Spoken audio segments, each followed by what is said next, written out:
Who wants to talk about cults? I do, so you're gonna listen. Who thinks that cults are just an interesting topic?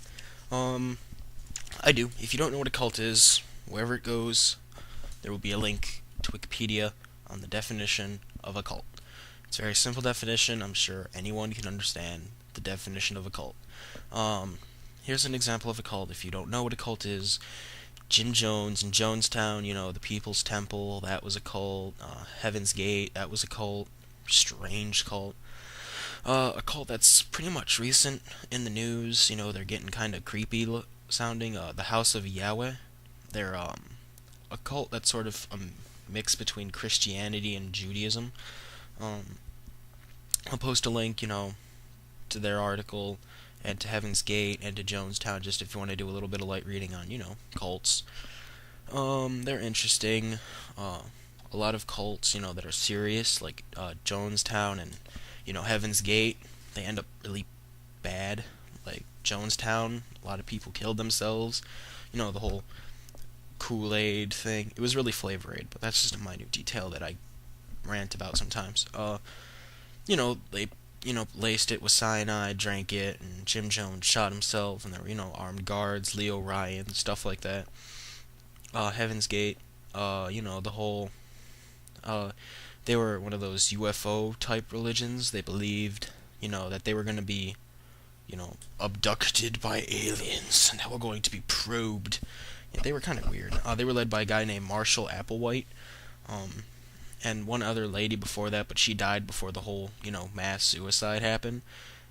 And you see, Jim Jones, their cult brought forth the whole cult stereotype of cyanide laced Kool-Aid, and Marshall Applewhite's Heaven's Gate cult led to the whole stereotype: black jumpsuits, brand new Nikes, and that's pretty much what brought that on. And then there's this other new cult that's been going around that's getting pretty big, named House of Yahweh. Um, their leader is a guy by the name of Israel Hawkins, and he's a pretty creepy dude. He looks sort of like a rabbi, but like he would strangle you. He's written books about the end of the world. He predicted that the end of the world was going to come, sometime last year, but it didn't really come. So he's having his members convert their houses into bomb shelters. I think that's a little creepy. And some of their members have had weird cases where their children have died. Like the one lady, her daughter, 4 years old, she performed surgery on her daughter, and her daughter died from the surgery, and there were no charges pressed on the mother. I think there weren't any charges pressed, but there was another couple that their child was found dead from asphyxiation, which is they deprived her of oxygen. And then, she was also malnourished and she died from that. No charges were pressed. The leader of the cult, Israel Hawkins, was accused of raping his 15-year-old stepniece or stepdaughter, something like that. So these guys are creepy. I'd watch out for them. They're gonna do something really weird, because they're one of those apocalyptic cults, and those guys are just those are the weird ones that you got to look out for.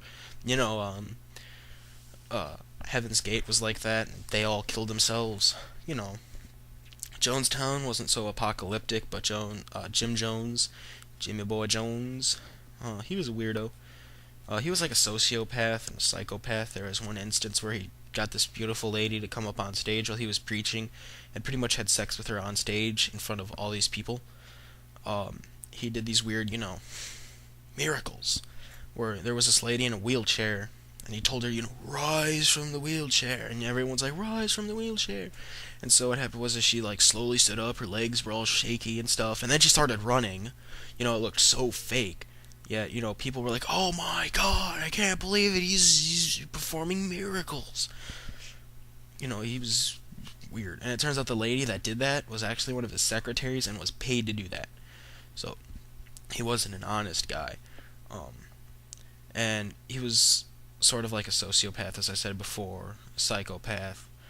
He liked to control people, and when he realized he was losing his control, he had every single member kill themselves in Jonestown. Now, and the rest in the United States, his son didn't kill, like his family members didn't really kill himself, like his son didn't. There were a few people that escaped Jonestown, and there were some people that were out of Jonestown that took it so seriously that this lady slit her throat and her four kids' throats, just because Jim Jones told her to do so. So it was like, whoa, this guy had way too much influence, and he was. I mean, at the beginning, it was a pretty good idea. I mean, everyone, it was like a commune sort of thing. You worked, you got food, and you got housing and stuff like that. I mean, it was really for just deprived people. So he helped them, but then he killed them. So not a very good guy. A lot of cults end up doing that. Not all cults do it, but there are some that are just kind of creepy. There's one other apocalyptic cult in Russia called the True Russian Orthodox Church, and they've holed themselves up in a cave to wait the apocalypse. So when that doesn't come, they'll all be dead, or whenever their leader dies. And they said that if the authorities come anywhere near, their cave, wherever they're like holed up in, then they'll just kill themselves. So that's pretty creepy. Uh, Cults, don't mess with them. I would stay away from cults, because if you get dragged into one, then you're either going to end up dead or in a shitload of trouble. So that's some sincere advice to people: is stay away from these cults.